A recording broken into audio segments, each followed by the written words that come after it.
So we're up to video number 7, and in this one, it's kind of a mini series of our 10-part series, but this is video number 2 or part 2 of how to dazzle with your performance.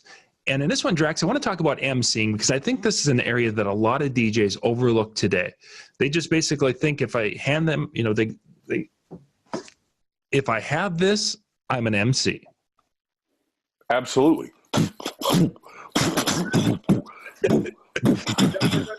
No. Master.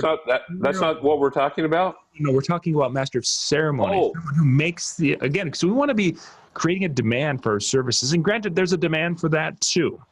But probably there is. But could we just kill the word or term MC or EMCEE? Could we just kill that from our vocabulary? It would be nice, yes. Because an MC in a hip hop group, that's great. But he's not really the master of ceremonies of that little ditty. Yep. So let's just not be that guy or girl. Let's blow that out of our vocabulary and let's speak about a job function called master of ceremonies.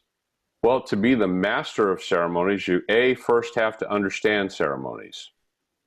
That would be the things you're going to do. Particularly in the case of weddings, it would be the cake cutting, first dances, introductions, various elements. One of the best things you can do as a DJ functioning as a master of ceremonies, the party's ready to start. The room is full of people. Don't get on the mic and say, ladies and gentlemen, could I have your attention, please? You sound like the guy going, clean up on aisle 5. Mm-hmm.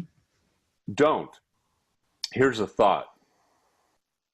Now, I like a headset microphone because it allows me to gesture with my hands and it allows me to provide master of ceremonies skills from a place anywhere in the room, and my hand isn't occupied with holding a microphone. I can lead, I can do other things that I might want to do. Sure.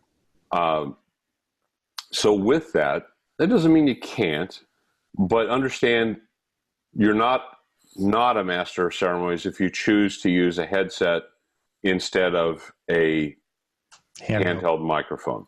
Sure. But opening the party, imagine they're all expecting the DJ to go, check 1 2, check 1 2. Hey, ladies and gentlemen, welcome. Can I have your attention, please? Can I have your attention?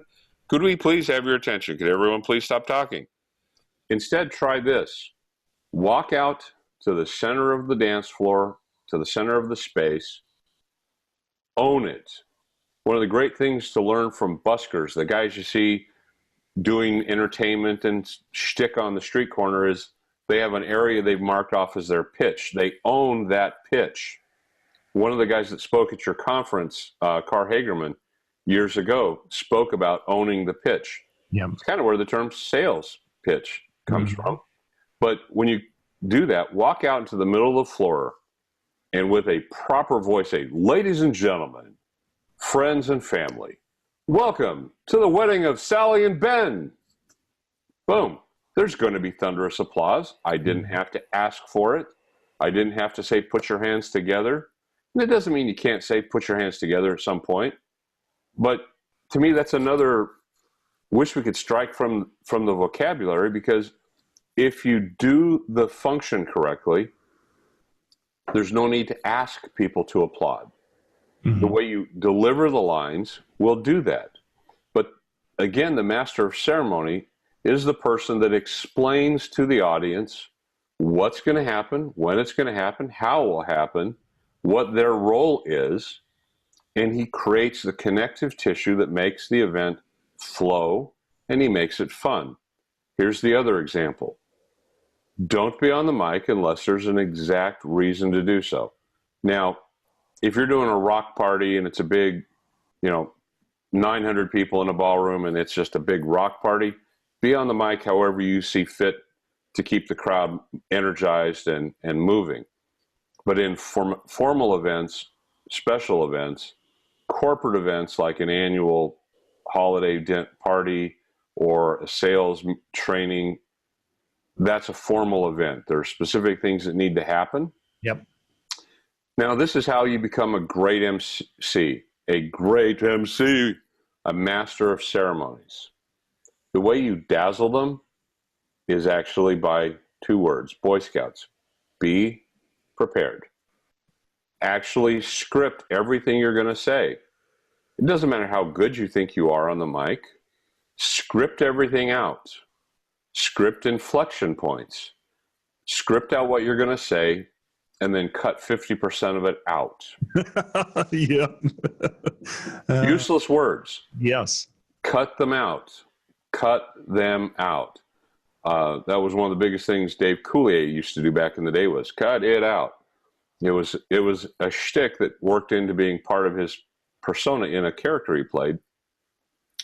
But the idea with when you stand out as a master of ceremonies, you want the audience to immediately know from the welcome, I am only going to speak when there is something you actually need to hear. Yep. When you need to listen to what I'm going to tell you. It's why, as a master of ceremonies, I don't make announcements about cars with their lights on. I'll jump them after the event. I don't make announcements about people have lost keys.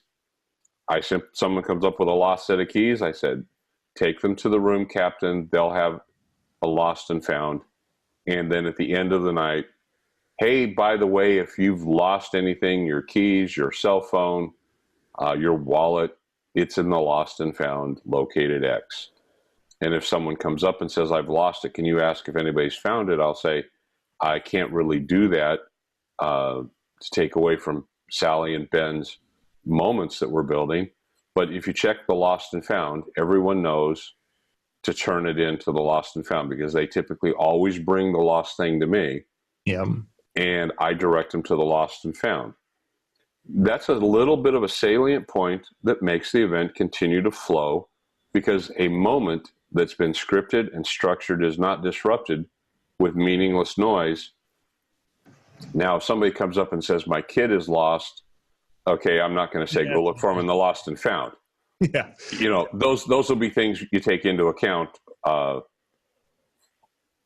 But being a master of ceremonies comes back again. Understand the ceremonies. One of the great things I loved being a master of ceremony at a wedding reception was attending the wedding. I loved to do the ceremony sound because I got lots of elements that I could use later, but also it gave me more insight as the master of ceremony, because in my scripting, I would have a place to do a little recap about how we all felt at the ceremony. You know, I can draw back on, that was that was a touching moment. That was a funny moment. Mm-hmm. And this brings connective tissue to the shared experience. You're not the guy coming in late to the party. Because to me, if you're in the wedding business, you want to be at every ceremony, because the day is not about the party. The day is about all of it. And I think where you're headed with this really is that personalization of what you're talking about. It isn't just, you know, and now it's going to be the bride and groom's first dance. You're personalizing it about, you know, that's their, you know, they're using names.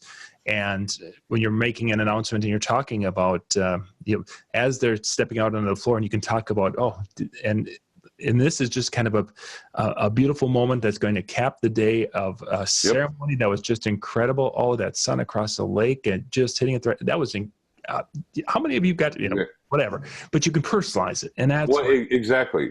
And as we talk about how to dazzle as a great master of ceremonies, if you don't rehearse, you'll never be a great master of ceremonies, period.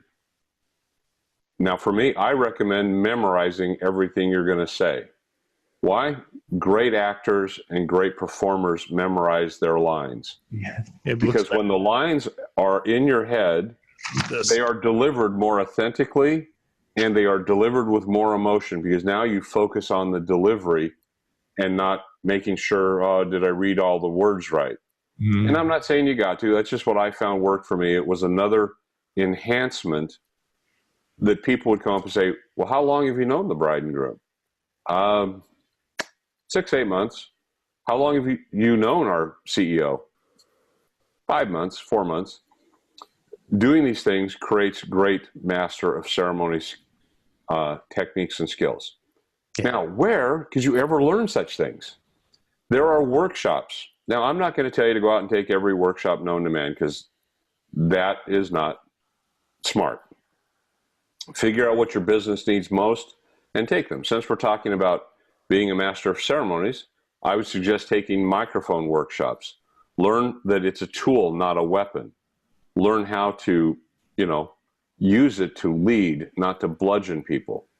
Take a master of ceremonies workshop. Mark Farrell has three master of ceremonies workshop, bronze, silver, and gold.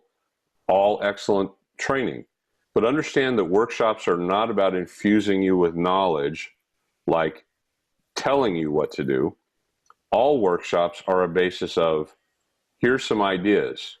Here, go deliver these lines, and then receiving critique about how well you delivered them.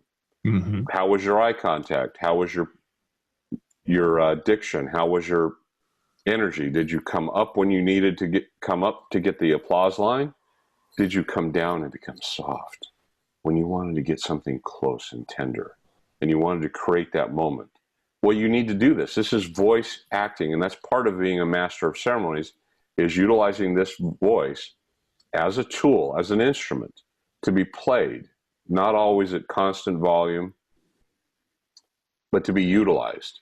Taking Randy Bartlett's microphone skills workshops are awesome. Yep. Taking Mark Farrell's Master of Ceremonies workshops are also awesome. They're very worthwhile to do. Peter Mary has some workshops on grand entrances and things, and they kind of tie into the Master of Ceremony role, because it's all about what you do in that grand entrance, yep, making it. And now, every event needs a great master of ceremonies, other than, like I said, the aforementioned big open door rock party. And it still needs one to some extent, but every corporate event I ever did, I grew my corporate business by being the master of ceremonies. It started by being the master of ceremonies when I provided AV services for a sales training. Mm-hmm. Wouldn't it be cool if I introduced your presenter, brought them out to applause, had bumper music coming in and out? Things you add that create demand.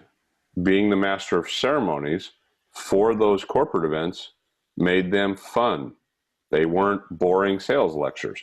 Sure. Made them fun. And so that's how you can dazzle people with a master of ceremonies. Be articulate, be well-spoken, have good diction and good grammar wherever you can, and know how to deliver the lines in the most effective way to deliver the result that your plan has said you want.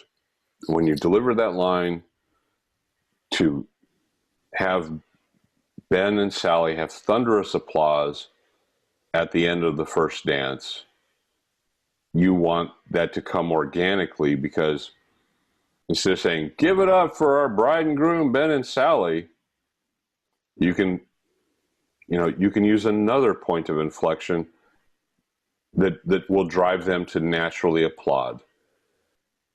And that's what it's all about. And that's those types of natural moments that are customized and personalized do help create that demand. Good stuff. Exactly. That's video number 7 in our 10-part series. We're going to jump to video 8, which is, again, part of the 10-part series, but it's part of a 3-part series on talking about how to dazzle with your performance. And this one, we're going to get into the actual music playback side and talking a little bit about that. We'll be right back. If you're watching a playlist, it'll start in just a moment. If this is your first video in a series, there's a link in the description below, so you can click on that and you can see the full 10 video series and jump to our next video. We'll be right back.